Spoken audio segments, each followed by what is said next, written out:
లోకంలో శ్రమ కలుగుతుంది, కానీ అది నీకు విజయాన్ని తీసుకొస్తుంది, దేవుని దగ్గర ఘనతని తీసుకొస్తుంది. కానీ నీకు ఏమండి ఆ శాపాన్ని ఏమి కూడా తీసుకుని రాదు. నిందలు పడ్డావు, అవమానాలు పడ్డావు, అది నీకు ఘనత అని మత్తయి సువార్తలో రాసుంది. మీ మీద చెడ్డ మాటలు పలికినప్పుడు మీరేంటి ధన్యులు అన్నాడు. పరలోకంలో మీ ఫలము అధికమవుతుంది అన్నాడు. మీరు ఇవి అర్థం చేసుకోవాలి. ఇది వాక్యం, ప్రభు నోట వచ్చినటువంటి వాక్యం. ఆ వాక్యం హృదయంలో పెట్టినప్పుడు దినదినానికి ధైర్యం పొందుతావు. లీస్ట్ స్టేజ్లో ఉన్నవాడు ఎక్కువ పాఠాలు నేర్చుకుంటాడు. ఉన్నత స్థాయిలో కూర్చున్నవాడికి గ్రౌండ్ లెవెల్లో ఉన్న ఒక్క పాఠం కూడా అతనికి అర్థం కాదు. ఒక రాజుకు కొడుకున్నాడట, బతికినంతకాలం ప్యాలెస్లోనే బ్రతికాడట. ఏమండి, తర్వాత రాజు చనిపోయిన తర్వాత ఎంతగా అసలు రాజు పరిపాలన ఎలా చేయాలో అంటే తనకి అప్పచెప్పారంటే నువ్వే చేయాలి బాబు అని. ఎలా చేయాలి అసలు పరిపాలన నాకేం తెలియదుగా, మా నాన్న ఎప్పుడు నాకు ఏం చెప్పలేదుగా. అంటే ఒక్కసారి ప్రజలను చూస్తే తెలుస్తుంది అన్నాడట. మంత్రి వచ్చాడట, ప్రజల్లోనికి ఎంటర్ అయ్యాడట. ఎంటర్ అయ్యి చూస్తూ ఉంటే ఒక్కొక్కరి పోతే గుడిసెలు కనబడుతున్నాయట, మురిగుంటలు కనబడుతున్నాయట. ఆ మురిగుంటల్లో కూర్చున్న పిల్లలు కనబడుతున్నారంటే ఎవరు వీళ్ళు ఇలా ఉన్నారు ఏంటంటే మన రాజ్యంలో ఉన్న ప్రజలే. అంటే అలా కూడా ఉంటారు ఆ ప్రజలంటే, అందరూ నాలాగా ఉంటారు అనుకున్నాను. అంటే నీకేం రాలే, అనుభవము రాలేదు, నీకు అసలు జీవన విధానం గురించి ఏం ఐడియా లేదు, అలా పెరిగిపోయావు. నువ్వు ఎట్లా వాళ్ళని పరిపాలన చేస్తావు, వాళ్ళ కష్టాలు ఎలా తెలుస్తాయి నీకు తెలియవు. ఒక శ్రమానుభవం గుండా వెళ్ళినోడే శ్రమలను గురించి అర్థం చేసుకుంటాడు. దేవునికి స్తోత్రం కలుగునుగా. చూడండి, మనుషులకి శ్రమల కాలంలోనే దేవుడు గుర్తొస్తాడు. అన్నీ ఉన్న కాలంలో ఎవరు గుర్తుకురారు. దేవుడు మనం వెళుతున్న మార్గంలో ఎన్నో పాఠాలు మనకు నేర్పిస్తూ ఉంటాడు. ఆ మార్గాలు ఎవరి ద్వారా నేర్పిస్తాడో తెలుసు, ఎక్కువ శాతము తన దూతల ద్వారా. దేవునికి స్తోత్రం కలుగునుగా. ఆ దూతే యాజకుడు. ఇది గుర్తుపెట్టుకోండి మీరు. దైవ మార్గాలను మనకు బోధించేవాడు, దైవ మార్గంలో మనం నడిపించేవాడు యాజకుడు అని మనం చూస్తున్నాం. వాళ్ళు దేవుని మాటలు మనకు చెప్తూ ఉన్నప్పుడు ఏంటంటే జాగ్రత్తగా విని అర్థం చేసుకుని ఈ మార్గంలో నేను వెళ్ళాలి అని ఒక నిశ్చయితకి రావాలి. దేవుడు అలా కొంతమందిని ఏర్పాటు చేసుకున్నాడు. అందులో 5 దేవుడు కోరుకున్నాడు. ఎవరాళ్ళు? అహరోను, 4 ఆయన 4 కుమారులు. వీళ్ళ 5 నాకు ప్రతిష్ఠ చేయాలి. సరే నాయన, ఎలా ప్రతిష్ఠ చేయాలి, ద ప్రాసెస్ ఏంటి ఇప్పుడు మనం చూద్దాం. ఒక్కొక్క పాయింట్ మీరు గుర్తుపెట్టుకుంటారా? ఫస్ట్ ఏం జరగాలి చెప్పండి? పాప విమోచన, అంటే పాప పరిహారార్థ బలి జరగాలి. ఒకటి, ఫస్ట్ మనము దేవుని కొరకు ఏదైనా పని చేయాలంటే మొట్టమొదటి మాట, నువ్వు రక్షణ పొంది ఉండాలి. దేవునికి స్తోత్రం కలుగునుగా. పాపంలో నిలిచి ఉన్నవాడు దేవుని కొరకు ఎప్పటికీ కూడా పని చేయలేడు. ఫస్ట్ పాయింట్ గుర్తుపెట్టుకోవాలి. దేవుడికి ఇష్టం లేని క్రియలన్నీ మనలో ఉన్నాయనుకోండి, ఇంకా మనం దేవుని కొరకు ఏమీ చేయలేము. ఈ లోకంలో పరిశుద్ధత లేకుండా ప్రభువుని ఎవడు కూడా చూడలేడు. పరిశుద్ధత లేకుండా ప్రభు సన్నిధిలో ఎవడు కూడా నిలబడలేడు. పాపానికి మన హృదయంలో చోటు ఇవ్వద్దు. ఏముండాలి మనలో? పరిశుద్ధుడైన దేవుడు ఉండాలి. దేవునికి స్తోత్రం కలుగునుగా. మనల్ని క్షమించిన వాడు ఆ ప్రభు మనలో ఉండాలి. ఆయన మన కొరకు బలి అయినవాడు. ఆయన మనం ఎప్పుడు జ్ఞాపకం పెట్టుకోవాలి. ఆయన బలి లేకుండా అసలు ఫస్ట్ స్టెప్పే మనకు లేదు. దేవుని యొద్దకు సమీపంగా కూడా మనం ఏం రాలేం. నువ్వు దేవుని దగ్గరికి వచ్చి ఆయన చెప్పింది విని వచ్చి నువ్వు ప్రజలకు చెప్పాలి. కానీ అసలు నువ్వు ముందు పాప విమోచనలో నిలిచలేదు అనుకో, అసలు నువ్వు దేవుని దగ్గరికి కూడా అడిగేయలేవు. చాలామంది ఇంకా రక్షణలో స్థిరంగా ఉండని వాళ్ళు చాలామంది ఉన్నారు. అసలు ముందు ఫస్ట్ స్టెప్లోనే చతికిలు పడుతూ ఉన్నారు. రక్షణలో ఏమవ్వాలి తెలుసా? మనము ఎదగాలి. చెప్పండి ఈ మాట. ఎవరు చెప్పారు ఈ మాట? పేతురు చెప్తాడు ఈ మాట. రక్షణ అనేది ఓకే, మేము రక్షణ పొందాం, కరెక్టే. రక్షణలో నువ్వేమవ్వాలట? చూడండి, పేతురు రాసిన మొదటి పత్రిక 2వ అధ్యాయంలో మొదటి నుంచి నేను చదువుతాను. ప్రభు దయాళుడు అని వారు రుచి చూచిన ఎడల సమస్తమైన దుష్టత్వం, సమస్తమైన కపటం, వేషధారణ, అసూయ, సమస్త దూషణ మాటలు మాని క్రొత్తగా జన్మించిన శిశువులను పోలిన వారై నిర్మలమైన వాక్యం అనే పాలను, ఏముంది అక్కడ, రక్షణ విషయంలో ఎదుగు నిమిత్తము ఆ పాలను అపేక్షించుడి. దేవునికి స్తోత్రం కలుగునుగాక. రక్షణ అంటే బాప్తిజం పొందిన ఇలా బయటకు వచ్చిన రోజే అమ్మయ్య అనుకోవడానికి ఏం లేదు. అందులో నువ్వు నిలిచి ఉండాలి. ఎలా ఉండాలి చెప్పండి? నిలిచి ఉండాలి. దినదినమునకు ఎదుగుతూ ఉండాలి, దేవునికి దగ్గర అవుతూ ఉండాలి. మనం ఇక్కడ చాలామంది చతికిలు పడిపోతున్నారు అన్నమాట. మారు మనస్సుకు తగిన ఫలము, చెప్పండి ఈ మాట అర్థం చెప్పండి. మారు మనస్సుకు తగిన ఫలములు ఫలించండి. ఏం ఫలం అది? ద్రాక్ష తోటలో ఒక అంజూరు చెట్టు ఉందట. ఆ అంజూరు చెట్టుకు ఏమి కాయట్లేదట? అందువల్ల యజమాని ఏమన్నాడు? తీసేయన్నాడు. ఈ వాక్యం మనం ఎప్పుడు జ్ఞాపకం చేసుకుంటుంటాం. ఇంతకీ నేను అడుగుతున్నా, ఏ ఫలము నువ్వు ఫలించాల్సిన ఫలం ఏంటి? దేవుని బిడ్డలు ఫలించాల్సిన ఫలం ఏంటి? ఆత్మఫలం అండి. కరెక్టే. ఆ ఆత్మఫలం వల్ల నీకా లేకపోతే ఎదుటోడిగా రిజల్ట్ చెప్పండి.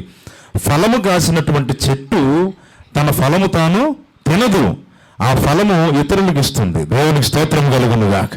నీ ఫలం నువ్వు కూర్చుని తినవు, నువ్వు ఫలించుట వలన ఇతరులు దేవుని యొద్దకు రావాలి. అందుకే సామెతల గ్రంథంలో ఇలా ఉంది, నీతిమంతులు ఇచ్చు ఫలము జీవవృక్షము. దేవునికి స్తోత్రం కలుగునుగాక. నీతిమంతులు అంటే క్రీస్తు రక్తములో కడగబడిన వాళ్ళం. మనం ఇవ్వాల్సిన ఫలం ఏంటో తెలుసా? జీవవృక్షము.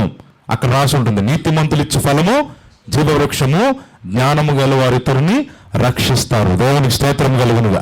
నువ్వు దేవుని కొరకు పనిచేసే వ్యక్తివైతే నీ ద్వారా అనేకులు రక్షింపబడతారు, ప్రభు దగ్గరికి వస్తారు. నేను ఫస్ట్ ప్రశ్నలే అడుగుతున్నా, ఫస్ట్ పాయింట్లో. నిజంగా రక్షణ పొందిన మన ద్వారా, పాప విమోచన పొందినటువంటి మన ద్వారా, మన సాక్ష్యము ద్వారా, మనం ప్రభు కొరకు చేయే పని ద్వారా ఎంతమంది ఆయన వద్దకు వచ్చారు? ఎంతమంది ఆ ఫలమును రుచి చూశారు? మీలో ఉన్న ఫలమును రుచి చూసిన వాళ్ళు ఎంతమంది? ప్రేమ, సంతోషము, సమాధానము, దీర్ఘశాంతము, దయాళుత్వము, మంచితనము, విశ్వాసము, సాత్వికము, ఆశానిగ్రహం ఉన్నాయి కదా. అవి మనము కనపరిచినప్పుడు ఆ ఫలాన్ని ఇతరులు చూసి ప్రభు యొద్దకు వచ్చిన వాళ్ళు ఎంతమందిని అడుగుతున్నాయి రాత్రి. నిజముగా మనం పాప విమోచన పొందిన వ్యక్తులను, ప్రభువుకు సాక్షులుగా ఉన్న వ్యక్తులమైతే ఖచ్చితంగా మన ద్వారా దేవుని పని జరగాలి. మరి ఏది? ఎంతమందిని మనం ప్రభు యొద్దకు తీసుకురాగలుగుతున్నాం? మీరు ఆలోచించండి. ఎందుకంటే వాళ్ళు రుచి చూడకుండా చెప్పరు కదా. మీలో సరైనటువంటి ఫలం కనబడకపోతే అసలు మిమ్మల్ని బట్టి రారు కూడా దేవుని సన్నిధికి. మనలో ఫలం కనబడితే అది చూసన్నా వస్తారు వాళ్ళు, అంతేనా కదా? మామిడి చెట్టుకు ఫలం ఉన్నప్పుడు వెళ్తాడా మామిడి చెట్టు దగ్గరికి ఎవడైనా? లేకపోతే ఏమీ ఫలం లేనప్పుడు వస్తాడు? చెప్పండి మీరు. ఇప్పుడు దాని నుంచి ఆశించేది ఏంటి? మామిడి చెట్టు నుంచి ఫలం ఆశిస్తాం. ఆ ఫలం కనబడట్లా మామిడి చెట్టులో. ఎవరు వెళ్తారు అక్కడికి? ఎవరో పట్టించుకోరు. అది ఫలించినప్పుడే అందరూ వస్తారన్నమాట. అరే మంచిగా ఉన్నాయి కాయలు, మనం తీసుకుందామని చెప్పి వస్తారు. విరగొట్టబడిన రొట్టె, ఏమంటే విరవబడినటువంటి రొట్టె అనేకులకు ఆహారంగా పంచిపెట్టబడుతుంది. దేవునికి స్తోత్రం కలుగునుగాక. నువ్వు నిజముగా విరిగిన నలిగిన వ్యక్తివైతే, ప్రభు దగ్గరికి వచ్చి పశ్చాత్తాపడి పాపములు ఒప్పుకున్న వ్యక్తివైతే, పాప క్షమాపణ పొంది రక్షణ పొందిన వ్యక్తివైతే చెబుతున్నా, మీరు ఈ లోకానికి ఒక వెలుగుగా ఉంటారు. దేవునికి స్తోత్రం కలుగునుగాక. యాజకత్వానికి అసలు తొలిమెట్టే పాప విమోచన, పాప పరిహారార్థ బలి. యేసు ప్రభు మన కొరకు మరణించారు. First point. అది అంగీకరించి ప్రభువులోకి వచ్చిన వ్యక్తి వలన అనేకులు కూడా రక్షించబడతారు, ప్రభు యొద్దకు అనేకులు తీసుకురాగలుగుతారు. ఈ రాత్రి ప్రశ్నించుకోండి, ఏం చేస్తున్నాం మనం ప్రభువు కొరకు అని. విమోచించబడిన వారు ఇతరుల విమోచన కొరకు ప్రయత్నించాలా వద్దా చెప్పండి? ప్రయత్నించాలి. రక్షించబడిన వారు రక్షణ లేని వారి కొరకు ఏం చేస్తున్నారు? అది దేవుని వద్ద నుంచి వచ్చే ప్రశ్న ఈ రాత్రి. మన ద్వారా రక్షణ పొందాము అని చెప్పుకుని మన ద్వారా ఏం జరుగుతుంది దేవుని కార్యము అని. సంవత్సరాలు జరుగుతున్నా మరి మన ఫలము చూసి ఎంతమంది వస్తున్నారు దేవుని దగ్గరకు? లేకపోతే ఈ రాత్రి మనం ప్రశ్నించుకుంది దేవుని దగ్గర పశ్చాత్తాపడాలి. ఏంటో తెలుసా? పేరుకే ఉన్నాను ప్రభువా నీ బిడ్డనని. అంజూరపు చెట్టులాగా ఉంది, ఫలము లేదు. అందుకే ఆ ఫలము లేక ఎవరూ రావట్లా. నన్ను ఫలింపచేయి. దేవునికి స్తోత్రం కలుగునుగాక. ఈ సంవత్సరము మనం ఫలించాలి. ఎలా గుర్తుపడతాం మనం ఫలించామంటే? మన ద్వారా ఇతరులు ప్రభు యొద్దకు వస్తే అప్పుడు నువ్వు ఫలించినట్లు. ఒక మామిడి చెట్టు ఎదిగితే ఫలించినట్లు కాదు, పూత పూస్తే ఫలించినట్లు కాదు, పిందెలు వేస్తే ఫలించినట్లు కాదు, కాయలు కాసేసినంత మాత్రాన ఫలించినట్లు కాదు. అది చక్కగా తయారైన తర్వాత ఎవరన్నా కోసుకుని తింటారు చూసారా, వావ్ అద్భుతంగా ఉందంటారా, అప్పుడు ఆ చెట్టుకి పేరు వస్తుంది. ఏంటి తెలుసా? ఇది ఫలించిన చెట్టు. దేవునికి స్తోత్రం కలుగునుగా. ఒకవేళ తీర కాయ తీసి తింటే చేతిగా ఒగరుగా ఉందనుకోండి, విస్తారమైన కాయలు వచ్చేసినాయి కానీ ఒగరుగా ఉన్నాయి. ఎవరైనా వెళ్తుండే అక్కడికి? ఎవ్వరు పట్టించుకోరు. కారు ద్రాక్షలకు సూచన అన్నమాట అవి. ఫలము అనేది అనేకులకు ఆశీర్వాదకరంగా ఉండాలి. ఫస్ట్ అసలు మనం దేవుని కొరకు ఈ లోకంలో పనిచేయాలంటే ఫస్ట్ ఆఫ్ ఆల్ మన రక్షణలో నిలిచి ఉండాలన్నమాట. యాజకులు అవ్వడానికట ఫస్ట్ పాప పరిహారార్థ బలి జరగాలంట వాళ్ళ నిమిత్తం. యేసుప్రభు చేసేసారు ఆ కార్యం మన కొరకు. కాబట్టి మనం ఇందులో నిలిచి ఉండాలి, రక్షణలో నిలిచి ఉండాలి. మళ్ళీ పాపం జోలికి పోవద్దు. నేను విమోచించబడ్డాను, విడిచిపెట్టిన వాటి జోలికి నేను వెళ్ళకూడదు. ఇది ఫస్ట్ ఒక నిర్ణయం తీసుకోవాలి. ఓకే, రెండో పాయింట్ చూద్దాం మనం. రెండోది ఏం చెప్పాను నేను? సమర్పణ. దహన బలి ఎలా ఇస్తారు తెలుసా? అక్కడ నేను అదంతా చదవలా, మీకు ఎక్కువ వచనాలు ఉన్నాయి. దాన్ని టోటల్ వధించేసి ఒక్కటి కూడా విడిచిపెట్టకుండా సంపూర్ణంగా తీసుకొచ్చి ఆ బలిపీఠ మీద పెట్టి దేవునికి దహన బలి ఇచ్చేస్తారనమాట. అంటే దాన్ని సంపూర్ణ సమర్పణకు సూచన. దేవునికి స్తోత్రం చెప్పండి. చాలా మంది రక్షించబడతారు కానీ రెండో స్టెప్లోకి రారు. ఏంటో తెలుసు? అది సమర్పించుకోరు. అందుకే ఒక ఆయన అన్నాడు, many multitudes they accepting Jesus Christ as their saviour but they are not receiving him as their Lord అని చెప్పి ఒక ఆయన చెప్పాడు ఈ మాట. చాలామంది ప్రభువుని సొంత రక్షకుడికి అంగీకరిస్తున్నారు కానీ వారి జీవితంలో ప్రభువుగా ఆయన్ని ప్రతిష్ఠించుకున్నట్లు లేదు. నువ్వు ప్రభువా అని పిలుస్తున్నావంటే నువ్వేం చెప్తావో నేను అది చేస్తాను, నువ్వు యజమానుడివి నేను దాసుడును అని అర్థం. రక్షకుడు అంటున్నారు కానీ తర్వాత ప్రభువుగా స్వీకరించట్లా. ప్రభువుగా స్వీకరిస్తే ప్రతి పని ఆయన చిత్త ప్రకారం చేస్తాం మనం. అర్థమవుతుందా మీకు? మనం మన సొంతంగా ఇది చెయ్యం, ప్రభు చిత్తం చేయడానికి ఇష్టపడతాం. ఆయన ప్రభువుగా స్వీకరించాలి. యేసుప్రభు చివరి రాత్రి ఏమన్నారు తెలుసా? మీలో ఒకడు నన్ను పట్టిస్తాడు అని చెప్పి అన్నారు. ఒకడు ద్రోహం చేస్తున్నాడంటే అందరూ వచ్చి ఏమన్నా తెలుసా? ప్రభువా నేనా? పేతురు గారు వచ్చి ప్రభువా నేనా? కాదు. యోహాను గారు వచ్చి ప్రభువా నేనా? కాదు. అందరూ ప్రభువా అని పిలిచారు. లాస్ట్లో వచ్చాడు ఒకడు. ఎవరు చెప్పండి? ఇస్కరియోతు యూదా వచ్చి బోధకుడా, మంచి టైటిల్ అది, బోధకుడా. అంటే ఈయనకి దేవుడు కేవలం బోధించిపోయేవాడే తప్ప ఇంకెందుకు ఉపయోగం లేదు అన్నమాట. బోధకుడా నేనా అంటే ప్రభు చూసి నువ్వు అన్నట్లే అన్నారు. ఇచ్చేసారు హింటు, నువ్వేరా అని. అప్పటికైనా సిగ్గుపడాలిగా. అయినా కూడా ఏం వినట్టున్నాడు. ఎందుకంటే మొండు బారిపోయిందిగా హృదయం అంతా. హృదయం మొద్దు బారినప్పుడు మనలో రియలైజేషన్ ఉండదు. ఒక్క చీమ కుట్టినట్టు కూడా ఉండదు అన్నమాట హృదయంలో. తెలుసా మీకు? దేవుని మాట సూటిగా వచ్చినా కూడా అట్టగింటేసి అంటాం మనం. అంత కఠినమైపోద్ది హృదయం. ఒక మాటే కానీ ఒక పాటే కానీ సరిగ్గా హృదయంలోకి వస్తే ఇక్కడ స్టార్ట్ అవుతుంది కన్నీరు. ఇది ఎవరో కలుషితం చేయలేని నీరు. దేవునికి స్తోత్రం కలుగునుగా. ఇది దేవునికి ఇష్టమైనటువంటి నీరు, అది కన్నీరు. విరిగి నలిగిన హృదయం ఆయనకి ఇష్టమైనటువంటి బలి. మన స్వబుద్ధికి బలి ఇస్తే మనం దేవునికి ఏం చేసుకుంటాం? సమర్పించుకుంటాం. సమర్పణ చాలా మందికి ప్రభు నువ్వేం చెప్తే అది చేస్తాను పాట పాడతాం. ఎలాగా? ఇదిగో దేవా నా జీవితం. నెక్స్ట్ అంటాడు ఆపాదమస్తకం, పాదము మస్తకం, ఆపాదమస్తకము. ఓకే, నాకు అంకితం అంటే ఎవరి దగ్గర ఉండాలి? నా దగ్గర ఉండాలి. ఉండడుగా, ఉండం మనం. ఇక్కడ చూడండి 2 కొరింథీ పత్రికలో ఏమంటాడంటే, కొరింథీయులకు రాసిన 2వ పత్రిక 5వ అధ్యాయములో నిజమైన సమర్పణ ఎలా ఉండాలంటే 14వ వచనం నుంచి, క్రీస్తు ప్రేమ మమ్మును బలవంతం చేయుచున్నది ఎలాగనగా అందరి కొరకు ఒకడు మృతి పొందిన గనుక అందరిలో మృతి పొందిరనియు జీవించు వారికి మీదట తమ కొరకు కాక తమ నిమిత్తము మృతి పొంది తిరిగి లేచిన వాని కొరకే జీవించుటకు ఆయన అందరి కొరకు మృతి పొందిననియు నిశ్చయించుకొనుచున్నాం. కావున ఇక మీదట మేము శరీర రీతిగా ఎవ్వడైనను ఎరుగం. మేము క్రీస్తును శరీర రీతిగా ఎరిగి ఉండినను ఇక మీదట ఆయనను అలాగ ఎరుగం. కాగా ఎవడైనను క్రీస్తునందున్న ఎడల వాడు నూతన సృష్టి, పాతవి గతించెను, ఇదిగో కొత్తవాయన. దేవునికి స్తోత్రం కలుగునుగా. ఇక్కడ గమనించాల్సిన మాట ఏంటంటే, జీవించు వారికి మీదట, చెప్పండి ఈ మాట చెప్పండి, జీవించు వారికి మీదట తమ కొరకు కాక తమ నిమిత్తము మృతి పొంది తిరిగి లేచిన వాని కొరకే జీవించవలెను. దేవుని స్తోత్రం చెప్పండి. ఇప్పుడు చెప్పండి, మీ స్వబుద్ధ అంటే మన స్వబుద్ధ లేకపోతే దేవుని చిత్తమా? గట్టిగా చెప్పాలి అందరూ. అదే జరగాలి. సమర్పించుకున్నవాడు అలా ఆలోచిస్తాడు. సమర్పించుకున్న వాడిలో స్వబుద్ధి ఉండదు, ఉండడానికి వీలు లేదు అసలు. No self decision. ప్రతిదీ కూడా ప్రభు చిత్తం జరగదు. నేను సమర్పించుకున్నాను. బ్రదర్ మీరు తింటారా? మేము తినం. మీరు తాగుతారా? మేము తాగు. నేను సమర్పించుకున్నా. ఎవరికి? దేవునికి. యాజకుడు అనేవాడు ఫస్ట్ పాప విమోచన కలిగి ఉండాలి. రెండవది చెప్పండి, సమర్పణ కలిగి ఉండాలి. ఈ లోకంలో దేవుని కొరకు పని చేయాలంటే ఫస్ట్ నువ్వు పాపాల నుంచి విమోచించబడి ఉండాలి, మరలా పాపం ఉండకూడదు. రెండోది ఏంటి తెలుసా? మన స్వచిత్తం స్వబుద్ధి కాదు. ఏముండాలి? దేవుని ఇష్టమే మన ఇష్టం కావాలి, సమర్పణ ఉండాలి. సమర్పణ లేకపోతే మనం దేవుని కొరకు పనిచేయాలి.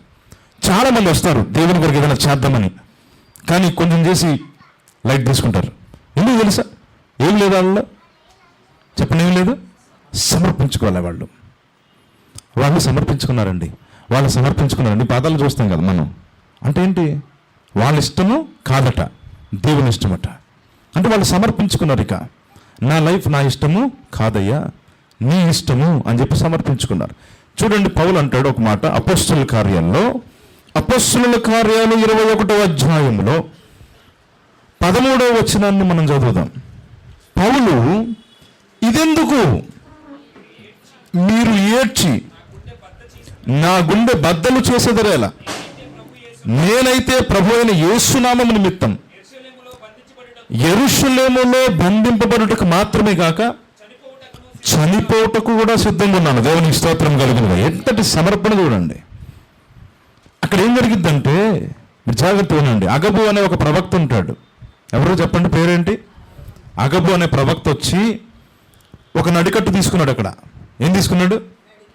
ఈ నడికట్టు ఎవరిదో అంటే, ఈ నడికట్టు ఓనర్ ఎవరో, ఆయనని యెరూషలేములో ఇదిగో ఇలా కట్టేస్తారు అని చెప్పి కాళ్ళు చేతులు కట్టుకుని అలా చూపిస్తున్నాడు ఆయన. ఇంతగా నడికట్టు ఎవరిది? పౌలుది. అందరికి అర్థమైపోయింది, ఇదేంటి అది పౌలు గారు వస్త్రం కదా.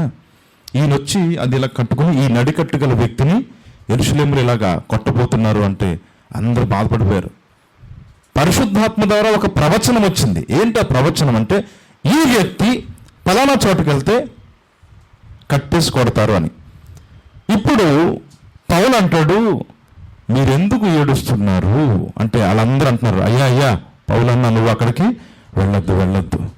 వెళ్ళొద్దయ్యా. ఎందుకంటే ప్రవచనం ఉంది. అగబు ప్రవచనించాడు. ఏమని తెలుసా? నువ్వు అక్కడికి వెళ్తే కనుక నీ కాళ్ళు చేతులు కట్టి పడేస్తానని ప్రవచించాడు. నువ్వు వెళ్ళొద్దు అంటే ఆయన అన్నాడు, మీరేలా ఏడ్చి నా గుండె బద్దలు చేసేదరు, నేను ప్రభువు నిమిత్తము చనిపోవడానికైనా సిద్ధంగా ఉన్నా. దేవునికి స్తోత్రం కలుగునుగాక. సమర్పణ. అప్పుడు ఒక ఆయన డౌట్ వచ్చింది. సార్ చిన్న డౌట్. ఏంటి డౌట్? పరిశుద్ధాత్మ ద్వారా ప్రవచింపబడి అక్కడికి వెళ్ళొద్దు, వెళితే నీకు దెబ్బతింటావు అంటే, మరి నేను వెళ్తాను అంటున్నాడుగా, అంటే పరిశుద్ధాత్మనితడు వ్యతిరేకించినట్లు కదా అని ఒకళ్ళు ప్రశ్న అడిగారు. అప్పుడు అందుకే అంటున్నా, బైబిల్ అనేది మనం సరిగా చదివితే అర్థమవుతుంది. పరిశుద్ధాత్మ నువ్వు వెళ్ళొద్దు అనలేదు, వెళ్ళినప్పుడు ఇలా జరుగుతుంది అన్నాడు. అక్కడ పౌలు తన కమిట్మెంట్ చెప్పాడు. దేవునికి స్తోత్రం కలుగునుగాక. వెళితే నీకైతే ఖచ్చితంగా సమస్యలు వస్తాయంటే, రాని నేను ప్రభు కొరకు మరణించుటకైనా నేను సిద్ధమన్నాడు. మనకు క్లారిటీ ఉండాలి. నేను ఎన్నోసార్లు చెప్తా మీకు. రోమాపత్రికలో ఒక పదం 14వ అధ్యాయంలో ఏమంటే తెలుసా? మనం బ్రతికినను చనిపోయినను ఎవరి వారము? ప్రభు వారమై ఉన్నాం. దేవునికి స్తోత్రం కలుగునుగాక. నువ్వు దేవుని బిడ్డ అయినప్పుడు, సమర్పించుకున్న వ్యక్తి అయితే నీకు మరణం వస్తేయాలా, నీకు ఐశ్వర్యం వస్తేయాలా, నీకు పేదరికం వస్తేయాలా, ఏదైతే ఏముంది, ఎవరు వాళ్ళం? మనము ప్రభు వాళ్ళం. దేవునికి స్తోత్రం కలుగునుగాక. ఇట్లాంటి సమర్పణ ఉండాలండి. దేవుని కొరకు సమర్పించుకున్న వ్యక్తి ఘనత వచ్చినా డోంట్ కేర్, విమర్శ వచ్చినా డోంట్ కేర్, కష్టం వచ్చినా డోంట్ కేర్, అండ్ సుఖాలు వచ్చినా డోంట్ కేర్. ఎందుకంటే అవన్నీ తీసి పక్కన పెట్టి ముందుకెళ్తూ ఉంటాడు. అతను ప్రభు కొరకు సమర్పించుకున్నాడు కదా, ప్రభు పని నిమిత్తము ముందుకు వెళ్ళిపోతూ ఉంటాడు. మన జీవితంలో ఒకటి గుర్తుపెట్టుకోవాలి. నిజంగా రక్షణ పొందిన బిడ్డలమైతే మనకేముండాలి తెలుసా? ప్రభు పట్ల సమర్పణ ఉండాలి. దేవునికి స్తోత్రం కలుగునుగా. లోకానికి కాదు సమర్పణ. మన లోకానికి సమర్పించుకుని మాట ఇచ్చేస్తాం, ఇలా వస్తాం, ఓకే అంటాం. మరి ప్రభువుకి చూడండి, రక్షణ పొందిన సంవత్సరాలైనా మనం తీసుకున్న కొన్ని డెసిషన్స్ చూడండి. లోకంలో ఒక వ్యక్తికైనా మాట ఇస్తాం, కానీ దేవునికి మాట ఇవ్వలేరు కొంతమంది. ఎంత వాక్యం విన్న చివరిలో ఈరోజు ఈ వాక్యం ద్వారా నువ్వు ఒక తీర్మానం తీసుకో తీసుకోలేరు. దాన్ని బట్టి ఏం చెప్తున్నారు? మేము వాక్యానికి విధేయులము కాదు అని కొండ బద్దలు కొట్టండి, అక్కడ లెక్కలు వేసి వెళ్ళిపోతున్నారు. ఇలాంటి సమర్పణ లేని వాళ్ళు దేవుని దగ్గర ఎక్స్పెక్ట్ చేయొద్దు ఏది కూడా. ఎందుకో తెలుసా? దేవుడు బాధపడుతుంటాడు వాళ్ళని చూసి. ఇంత మాట పంపించినా కూడా యాజకులు ఎవరండి? ఒకసారి జ్ఞాపకం చేసుకోండి. యాజకులు ఎవరు? దేవుని యొక్క దూతలు, మలకి గ్రంథం చదివాం కదండి అక్కడ. Is the messenger of God. అంటే ఏం చేస్తారు? ప్రజలకి దేవుని ధర్మశాస్త్ర విధులను నేర్పిస్తారు, బోధిస్తారు. దేవునికి స్తోత్రం. మరి ఇక్కడ దేవుడి కార్యం జరుగుతుందో జరగట్లేదా? మరి జరుగుతున్నప్పుడు దానికి మనం విధేయులు అవ్వవద్దా? అవ్వాలి. కానీ నో అంటున్నామంటే ఖచ్చితంగా మనం అవిధేయులము దేవుని దృష్టిలో. సమర్పణ లేదు మన దగ్గర. ఇక్కడ సమర్పించుకోలేనోడు ప్రపంచంలో ఎక్కడికెళ్ళా సమర్పించుకోలేవు. ఎందుకు సమర్పించుకోలేవంటే నీకు నచ్చేలా లేదు కాబట్టి. మనకి నచ్చితే సమర్పించుకుంటాం కాదు. దేవుని మాట ఇది అని స్పష్టంగా కనబడినప్పుడు నువ్వు ఎక్కడున్న ప్రపంచంలో సమర్పించుకోవాలి. దేవునికి స్తోత్రం కలుగునుగా. వాక్యం అర్థం చేసుకోవాలి. అది ఏ డినామినేషనా, అది ఏ ప్రాంతమా, అక్కడ ఏ సేవకుడా మ్యాటర్ అది కాదు. చెబుతున్న మాట బైబిల్ వాక్యానుసారము ఉందా లేదా? ఉందా? సమర్పించుకో. ఎందుకంటే అది దేవుడిని ఎదుగు పంపిస్తున్నటువంటి మాట. సమర్పణ లేని వాళ్ళు దేవుని కొరకు సేవ చేయలేరు. జీతగాడు కాపరి అన్నాడు. అయినా కుదిరితే ఏదన్నా మాకు ఏమన్నా చేస్తే చూద్దాం అనేవాళ్ళు ఎప్పటికీ దేవుని కొరకు ఏం చేయాలి? సమర్పణ ఉండాలండి. నిజంగా ప్రభు ప్రేమను రుచి చూసిన వాళ్ళం అయితే మనకేముండాలి? సమర్పణ ఉండాలి. నేను ఏదైనా చేస్తాను ప్రభు కోసమని. కొంతమంది వస్తూ ఉంటారు ముందుకు, నేను చేస్తాను ప్రభు కోసం అని. ఆమె బట్టి నేను ఎంతో సంతోషిస్తా, ప్రార్థన కూడా ఎక్కువగా చేస్తా వాళ్ళ కోసం. ఖచ్చితంగా ప్రతి దినం కూడా ప్రభు ఈ బిడ్డ నీ కొరకు బలంగా ఉండాలి. ఎందుకంటే నీ కొరకు కష్టపడే గుణం ఉన్న వ్యక్తి. వాడికి ఇక్కడ ఒక పని ఉందంటే ఇంకో పని చెప్పండి, వెళ్ళడు. ఎందుకో తెలుసా? నేను ప్రభు పనిలో ఉండాలి. వస్తే కనుక 5,000 ఇస్తా, నేను రాను. 5,000 కాదు కదా, 5 లక్షలు ఇచ్చినా కూడా నేను రాను. ఎందుకు తెలుసా? నాకు ప్రభు పని ఉంది. అంత మూర్ఖంగా ఉన్నదే. మూర్ఖత్వం కాదు. ఏంటది? సమర్పణ. దేవునికి స్తోత్రం కలుగును గాక. This is the commitment. ప్రభు ఎవరిని తయారు చేయమన్నాడంటే మోషేని పిలిచి నాకు యాజకులను ప్రతిష్ఠించు. ప్రాసెస్ ఏంటంటే ఫస్ట్ పాప పరిహారార్థ బలి అనగా పాప విమోచన, రెండోది దహన బలి అనగా సమర్పణ. నాకు సమర్పించబడిన వాళ్ళు కావాలి, వాళ్ళని సమర్పించుకోవాలి. మూడోది చూడండి, మూడో విషయం కూడా మనం చూద్దాం.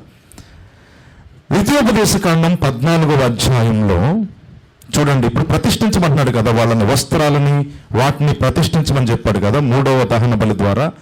దీని అర్థము మనం చూస్తాం. ప్రతిష్ఠితము అంటే అర్థం ఏంటంటే ద్వితీయోపదేశకాండం 14వ అధ్యాయంలో 2వ వచనములో ఈ మాట ఉంటుంది. ఏలయనగా నీ దేవుడైన యెహోవాకు నువ్వు ప్రతిష్ఠిత జనము, మరియు యెహోవా భూమి మీదనున్న సమస్త జనములలో విశేషముగా తనకు స్వకీయ జనమగినట్లు నిన్ను ఏర్పాటు చేసుకున్నాడు. దేవునికి స్తోత్రం కలుగును గాక. ప్రతిష్ఠిత జనము అంటే దేవుడు ఏర్పరచుకున్న వారు, దేవుని సొత్తు. దేవునికి స్తోత్రం కలుగును గాక. ఎవరు దేవుని సొత్తు అవుతారు తెలుసా? రక్షించబడి, నెంబర్ 2 సమర్పణ కలిగిన వాళ్ళనే దేవుడు ఏం చేసుకుంటాడు? ఏర్పరచుకుంటాడు. దేవునికి స్తోత్రం కలుగునుగా. సెకండ్ స్టేజ్లోకి రాకపోతే 3వ స్టేజ్ లేదు. అర్థమవుతుందా మీకు? రక్షించబడ్డాం, బాగుంది, కానీ సమర్పించుకోవట్లా. సమర్పించుకున్న వాళ్ళనే దేవుడు ఏర్పాటు చేసుకుంటూ ఉంటాడు. మనం సమర్పణలోకి రాలేదనుకోండి, దేవుని ఏర్పాటులోకి రావు. అర్థమైందా? చాలా మంది ఉన్నారు అక్కడ. ప్రభు ఎందుకు ప్రత్యేకంగా అహరోను యొక్క 4 బిడ్డలు హీ సెలెక్టెడ్. ప్రభు వాళ్ళని ప్రతిష్ఠించడానికి ప్రత్యేకించుకున్నారన్నమాట. వీళ్ళు ఫుల్లీ సబ్మిటెడ్. వాళ్ళు సమర్పణ కలిగిన వాళ్ళు, ఏం చెప్పినా చేస్తారు. వేరొక పని అవసరం లేదు వాళ్ళకి. నేను చెప్తున్నా, దేవునికి దగ్గర ప్రతి దేవుని మాట మనం అర్థం చేసుకోవాలంటే మన స్టెప్స్ చూడండి. ఫస్ట్ రక్షణలో నిలబడాలా, రెండవది సమర్పణ కలిగి ఉండాలా.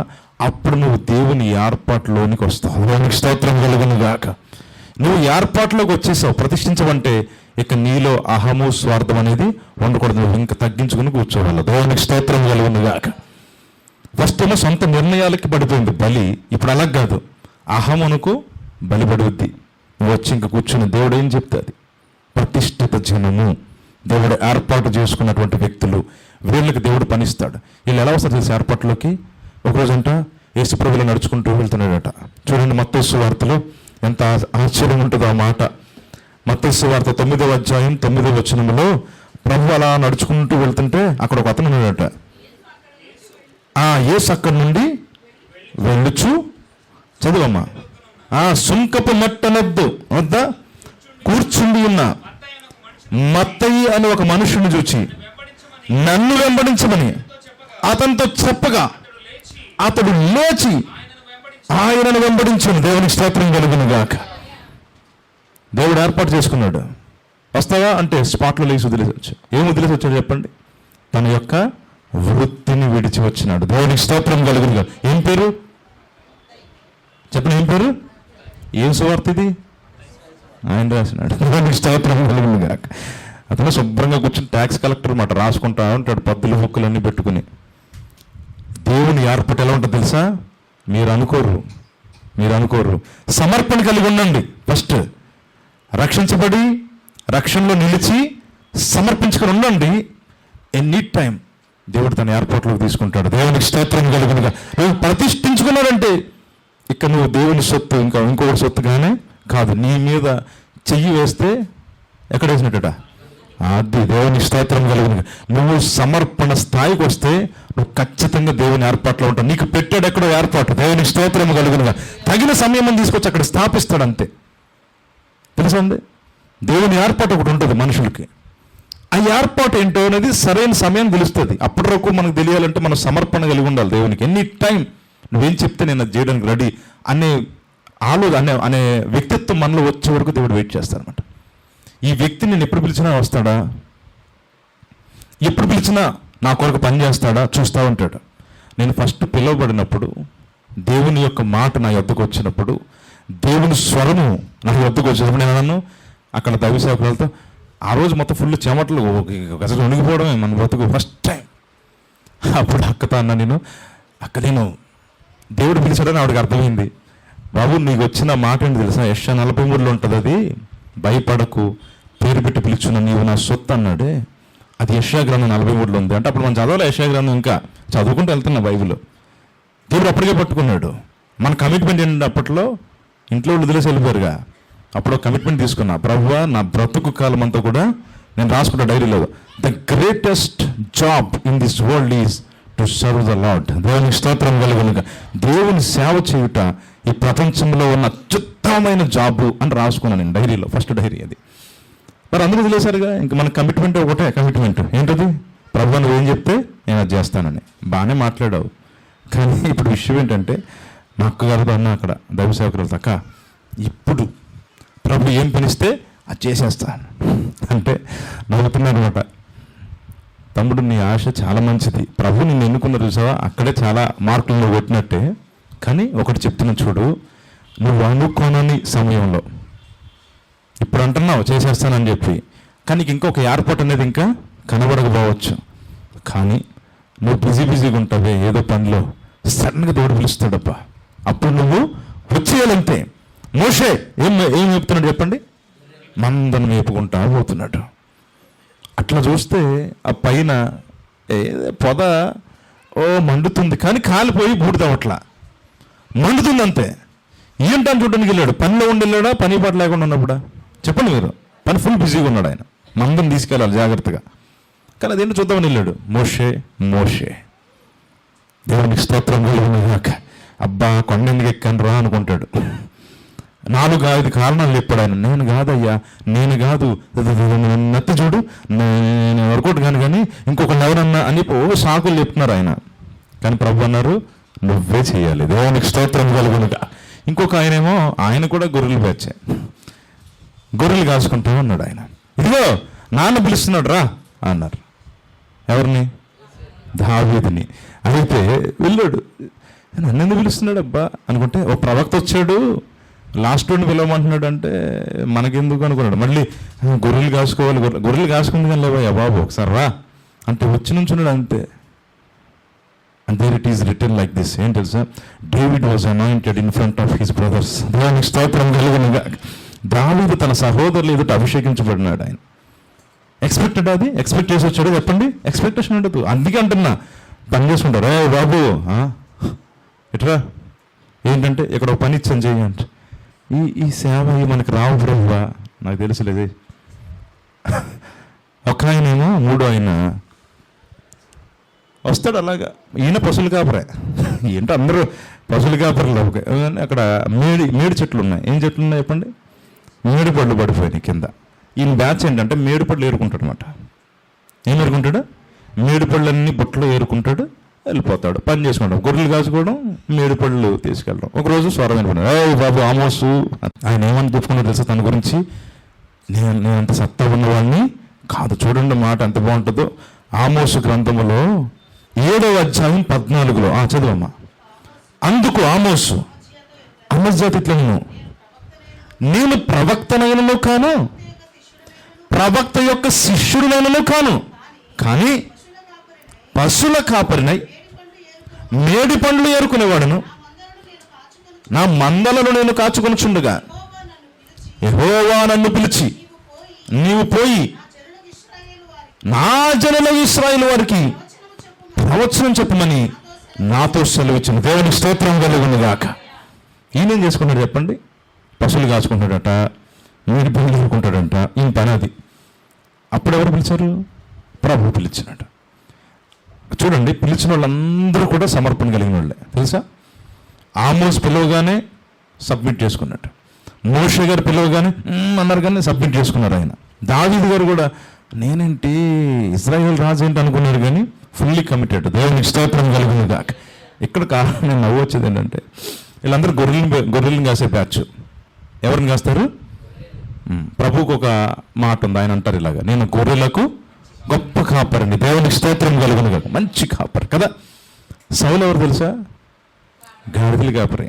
ఈ ఇజ్రాయేలు గాడిదలు దగ్గర ఎవ్వరు మాట వింటారు కానీ ఈ సౌలే కరెక్ట్ అని చెప్పి దారుణంగా ఫస్ట్ ఇజ్రాయేల్ మీద కాపరిగా చేసింది ఎవరిని తెలుసా? సౌలుని. ఇందులో గాడిదల మీద బ్యాచ్ కదా. ఈ గాడిద వంటి స్వభావం, అసలు లోబడని, మాట వినని ఈ బ్యాచ్కి నువ్వే కరెక్ట్ రా అని చెప్పి ఫస్ట్ సౌలుని పిలిచాడు. కానీ దేవుడు తర్వాత కనికరించి, ఎందుకంటే సౌలు ఇష్టానుసారంగా మేపుతున్నాడు కదా మందని. నువ్వు కరెక్ట్ కాదు నాన్న, ఒక్క తోడేలు వస్తే మందను వదిలేస్తావు నువ్వు. ఒక గొల్లియతు రాగానే చేతులు ఎత్తేసాడు. ఎవరు చెప్పండి? సౌలు. ఇలాంటి బ్యాచ్ నాకు వద్దు, నువ్వు చేతగాడివి, తేడా వస్తే వెళ్ళిపోతావు, ఇలాంటి నాకు వద్దు. ఎవరు కావాలి? ప్రాణం పెట్టేవాడు దావీదు కావాలి. దేవునికి స్తోత్రం కలుగును గాక. సమర్పణ అనేది మాటల్లో చెప్పినంత ఈజీ అయితే కాదు, చాలా సాక్రిఫైస్ అనేది ఉంటుంది. ప్రభువుతో పోల్చుకుంటే ఎవ్వడు ముందు పనికిరారు అనుకోండి, కానీ కొన్ని వదులుకోవాలి. ఉద్యోగం ఉంది, వదలాలి. వ్యాపారం ఉంది, వదలాలి. కొన్ని సందర్భాలు, కొన్ని ప్రదేశాలు మీకు ఇష్టం, వదలాలి. ఎందుకంటే దేవుడు ఏర్పరచుకుంటున్నాడు. దానిరా నువ్వు వచ్చి ఇట్లా చేయి. ప్రభు నేను వచ్చానంటే మా ఇంట్లో వాళ్ళు అయినా చెప్పొద్దిగా, మా ఇంట్లో వాళ్ళు ఒప్పుకోరు, నా భార్య ఇవన్నీ కుదరదుగా. ఓన్లీ వన్ థింగ్, నువ్వు నా ఏర్పాట్లో ఉన్నావు. దేవునికి స్తోత్రం కలుగును గాక. రక్షణలో నిలిచి సమర్పణ కలిగిన వాడు ఖచ్చితంగా ఎందులోకి వస్తాడు? ఏర్పాటులోకి వస్తాడు. దేవునికి స్తోత్రం కలుగును. అంతవరకు నీకు ఒకటి దేవుడు ఏర్పాటు చేసి ప్లాట్ఫామ్ సిద్ధం చేసి పిలవడు. David was anointed but not appointed అంటారు. అంటే దావీదు అభిషేకించబడ్డాడు కానీ సింహాసనం అప్పుడే ఇంకా రెడీ కాల. దేవుడు ఏర్పాటు కూడా ఉంటుంది. ఆ ఏర్పాటు ఒక సమయంలో ఉంటుంది అన్నమాట. ఆ సమయం వచ్చే వరకు కూడా మనం ఏం చేయాలి? ఎదురు చూస్తూ ఉండాలి. సమర్పణతోనే ఉండాలి. మళ్ళీ సమర్పణ వదిలేయకూడదు, కమిట్మెంట్ వదిలేయకూడదు. కొంతమంది పట్టుదల ట్రై చేస్తారు, తర్వాత వర్కౌట్ అవట్లా వదిలేస్తారు. దట్స్ అయిపోయావు, నువ్వు సమర్పణలోంచి వెళ్ళిపోయావు కదా, ఇంక నువ్వు మళ్ళీ ఏర్పాట్లోకి అయితే రావు. దయచేసి ఈ రాత్రి మీరు జాగ్రత్తగా వినండి ఈ వాక్యాలు. ఒక యాజకుడిని దేవుడు సెట్ చేసుకోవడానికి ఎన్ని స్టెప్స్ పెట్టాడో. దేవునికి స్తోత్రం కలుగును గాక. అర్థమైందా? ఫస్ట్ స్టెప్ ఏంటి? పాప విమోచన, అంటే రక్షించబడి రక్షణలో ఉండాలి. 2, సమర్పణలోకి రావాలి. దేవునితో చెప్పాలి, ప్రభు నేను సమర్పించుకుంటున్నాను నాయన, నువ్వు చెప్పి నేను చేస్తానని. 3వది ప్రతిష్ఠితము, అంటే ఏర్పాట్లో ఉండాలి. ఏర్పాట్లోకి వచ్చిన తర్వాత మాత్రం చూడండి, 4th పాయింట్ చాలా ఇంపార్టెంట్. నిర్గమాకాండం 29లోనే 33 చదవండి. వారిని ప్రతిష్ఠ చేయుటకును వారిని పరిశుద్ధపరచుటకును, చూసారా, వేటి వలన ప్రాయశ్చిత్తం చేయబడునో వాటిని వారు తినవలను, అవి పరిశుద్ధమైనవి కనుక అన్నిటి వాటిని తినకూడదు. దేవునికి స్తోత్రం కలుగునుగా. ఈ ఏర్పరచబడిన వాళ్ళకి సెపరేట్ ఆహారం పెట్టాడు. అందరు తినే ఆహారం తినకూడదు. అర్థమవుతుందా? జాగ్రత్తగా వింటున్నారా? ఈ ఏర్పాట్లో ఉన్న వాళ్ళకి అందరు తినే ఆహారం కాదట, సెపరేట్ ఒక ఫుడ్ పెట్టాడట. ఈ ఫుడ్ ఏంటో తెలుసా? వేటి చేత అయితే వీళ్ళకి ప్రాయశ్చిత్తం జరిగిందో ఆ ఫుడ్ నట. ఎవరు మన కోసం ప్రాయశ్చిత్తం చేయబడింది? ప్రభువైన యేసు. దేవునికి స్తోత్రం. ఆ జీవాహారం మాత్రమే తినాలా, లోకపు ఆహారాలు కాదు. అంటే ఈ లోకపు మాటలన్నీ కాదు నువ్వు తినాల్సింది. నీ కొరకు ఒక ఆహారం సిద్ధపరిచాడు, ఆ ఆహారంలో నువ్వు ఎదగాలి. ఈరోజు వాక్యంతో మనం కూడా ఈ సత్యం తెలుసుకోవాలి. దేవుడు మీ కొరకు ఏర్పరిచిన ఆహారమే మీ ఒంటికి పడుతుంది. దేవునికి స్తోత్రం కలుగును. అక్కడ ఫుడ్ ఉంది, ఇక్కడ ఫుడ్ ఉంది, ఇది కూడా తినేస్తాను, అది కూడా తినేస్తాను అంటే నిన్ను అక్కడ ప్రతిష్ఠించలే. ప్రతిష్ఠించబడిన చోట ఫుడ్ నువ్వు తింటే దేవుని చిత్తం చేసినోడు అవుతావు. దేవునికి స్తోత్రం కలుగును గాక. ప్రతిష్ఠించబడిన వాళ్ళే తినాలట. ఎంత అద్భుతమైన మెథడ్ దేవుడు పెట్టారో మీరు ఆలోచన చేయండి. యాజకత్వంలోనికి రావాలంటే ఎన్ని స్టెప్స్ ఉన్నాయి. రక్షణలో నిలిచి ఉండాలి, సమర్పణ కలిగి ఉండాలి, ఏర్పాట్లు ఉండాలి. ప్రతిష్ఠించిన వాటి జోలికి నువ్వు వెళ్ళాలి. ప్రతిష్ఠిత లేని చోటికి నువ్వు పోవద్దు అసలు. దేవుడు వాటితోనే నిన్ను పోషిస్తానన్నాడు. ఆఖరికి ఏమంటాడు? ఆఖరి మాట కూడా మనం చూద్దాం. ఇటువంటి ఆహారం మాత్రమే వాళ్ళు తినాలట, భిన్నమైన ఆహారం తినకూడదు. గలతీ పత్రికలో మనం చూస్తాం, పౌలు అంటాడు, గలతీలారా మీరు ఎంత భిన్నమైన సువార్త తట్టుకు మీరు ఎలా తిరిగిపోయారు? దేవుని యొక్క వాక్యాహారం మీ దగ్గరికి వచ్చిన తర్వాత ఇది వదిలేసి వేరొక చోటకి ఎందుకు వెళ్తున్నారు? వేరొక మాటలు దానికి మీరు ఎందుకు చిక్కుపడుతున్నారు? చేయొద్దు, అట్లాంటి పనులు మీరు చేయొద్దు. దేవుడు సిద్ధపరిచినవి మనం తింటే ఏం జరిగింది? అది మనకు క్షేమం. దేవునికి స్తోత్రం కలుగునుగా. ఆఖరిగా ఒకటి చేయమంటున్నాడు, నువ్వు రక్షించబడ్డావు, రక్షణ నిలబడ్డావు, సమర్పించబడ్డావు, ఏర్పాట్లో ఉన్నావు, ప్రతిష్టమైన తింటున్నావు. ఇప్పుడు నువ్వు ఆఖరిగా ఒకటి చేయాలి. ఏంటి తెలుసా? ఎక్కడైతే నువ్వు సేవ చేస్తున్నావో, అనగా ఏ బలిపీఠం దగ్గర నువ్వు చేస్తున్నావు, ఆ బలిపీఠం ఏం చేయాలి? ప్రతిష్ఠించాలి. దేవునికి స్తోత్రం కలుగునుగాక. చూడండి 37వ వచనంలో, 7 దినములు నీ బలిపీఠం నిమిత్తం ప్రాయశ్చిత్తం చేసి దాన్ని పరిశుద్ధపరచాలి. ఆ బలిపీఠం అతి పరిశుద్ధములను, ఆ బలిపీఠమునకు తగున్నది అంతయు ప్రతిష్ఠితమగును. దేవునికి స్తోత్రం కలుగునుగా. చాలా సేవకుల సదస్సులు మనం చూస్తాం కదా, ముందు బలిపీఠం ఏం చేస్తారు? ప్రతిష్ఠిస్తారు. ఇక్కడ ఎన్ని రోజులు అన్నాడు? ఇక్కడ నుంచి మంచిగా 7 దినాలట, 7 days. ఆ స్టేజ్ డెడికేషన్ అనేది ఉంటుంది. ఎందుకంటే ఆ బలిపీఠం మీద నుంచి ఏమవుతుంది? దైవ వాక్కు వెళుతుంది. అక్కడ సేవ జరుగుతుంది అన్నమాట. సేవ జరిగే స్థలము, ఆ ప్రాంగణము, ఆ బలిపీఠ స్థలము, ఆ ప్రాంగణము ఏం చేయబడాలి? ప్రతిష్ఠించబడాలి. 7 days అన్నాడు. ఇది పాత నిబంధన కాలం. కానీ కొత్త నిబంధనలో ఒక మాట ఏంటి తెలుసా? ఎక్కడ జరుగుతుంది తెలుసా అసలైన సేవ? ఇదిగో ఇక్కడ జరుగుతుంది. దేవునికి స్తోత్రం కలుగునుగాక. ఇది ప్రతిష్ఠించబడాలి. ఆ పాదమస్తం ఏమవ్వాలి? దేవునికి ప్రతిష్ఠించబడాలి. ఇక్కడి నుంచే పరిశుద్ధమైన సేవ అనేది జరుగుతూ ఉండాలి. ఆ వ్యక్తిని దేవుడు ఏమంటాడు? యాజకుడు. దేవునికి స్తోత్రం కలుగునుగాక. ఈ విషయాలు మీరు హృదయంలో పెట్టుకోండి. దేవునికి ఈ కడవరి దినముల్లో కావలసిన వాళ్ళు ఎవరంటే దేవుని కొరకు పని చేయవాళ్ళు కావాలి. అంతేగాని విని వీళ్ళు కాదు దేవునికి కావాల్సింది. అసలు ఈ సంవత్సరము మన ద్వారా అనేకులు రక్షణలోనికి రావాలి. దేవునికి స్తోత్రం కలుగునుగా. పట్టుదల కలిగి ప్రార్థన చేయండి, సమర్పణ చేసుకోండి. హన్న చాలా కాలం ప్రార్థన చేసింది కానీ చివరికి డిసైడ్ అయిపోయింది. ఏంటి తెలుసా? నా ప్రేయర్లో ఏముండాలి? కమిట్మెంట్ ఉండాలి. నేను బిడ్డనివి అడగడం కాదు, ఇప్పుడు ఒక ప్రార్థన చేస్తా. ఏం చేస్తా? నువ్వు నాకు ఒక బిడ్డనిస్తే తీసుకొచ్చి నీకు ప్రతిష్ఠిస్తాను. దేవునికి స్తోత్రం కలుగునుగాక. ఆ ప్రార్థన దేవునికి నచ్చింది. అందుకే అద్భుతమైన కుమారుడిని ఇచ్చాడు. ఏం పేరు చెప్పండి? సమూయేలుని ఇచ్చాడు. మన జీవితంలో కూడా ఒక కమిట్మెంట్తో కూడినటువంటి ప్రార్థన జీవితం ఉండాలి. గురిలేని ప్రార్థనలు అట్లాగే ఉంటాయి. జరిగితే జరుగుతాయి, లేకపోతే లేదు అనే ద్వారాని దేవునికి ఇష్టమైంది కాదు. ఆ దాంట్లో సమర్పణ లేదు. నేను అడుగుతూ ఏదేం ప్రార్థన చేసిన ప్రభువా, ఇక్కడ అభివృద్ధి చూడాలి, ఇక్కడ విస్తరణ జరగాలి, ఇక్కడ ఆత్మరక్షణ జరగాలి. నువ్వు ప్రార్థించు పదే పోయి ప్రార్థించు. ఒక్కొక్కడు దేవుడు ఆయన సన్నిధి వైపుకు ఆకర్షించుకుంటాడు. దేవునికి స్తోత్రం కలుగునుగాక. మన ఆశ ఉండాలి, కమిట్మెంట్ ఉండాలన్నమాట. అందులో సమర్పణ ఉండాలి. నువ్వు చెప్పినైనా నేను వెళ్తాను, నా నిమిత్తం ఎవడు పోవును అన్నాడు దేవుడు యెషయా గ్రంథంలో. అప్పుడు యెషయా ఏమన్నాడు చెప్పండి? నేను ఉన్నానయ్యా, నన్ను పంపు. మనం లోపడితే చాలండి, కొంచెం మన కుటుంబం అంతా కూర్చుంటుంది. దేవునికి స్తోత్రం కలుగునుగాక. అక్కడే కొన్ని విషయాల్లో మనం మిస్టేక్ చేస్తూ ఉంటాం అంతే. రక్షణలో సరిగా నిలబడకపోతే మనలో ఫలం కనబడదు. మనలో ఫలం కనబడకపోతే వాళ్ళు రుచి చూడకపోతే వాళ్ళు రారు. నువ్వు ఏదైనా మేలు పొందితేనే కదా ఇతరులను తీసుకురాగలవు, చెప్పండి, అవునా కదా? ఒక్కొక్కరికి ఒక్కో సాక్ష్యం. కొంతమందిని సువార్త కొరకే దేవుడు ఏర్పరచుకుంటాడు, దేవునికి స్తోత్రం కలుగునుగా. ఒకరినేమో తన జ్ఞానంతో నింపి పోషణ వైపు తీసుకెళ్తాడు. ఒక్కొక్కరికి ఒక్కొక్కటి.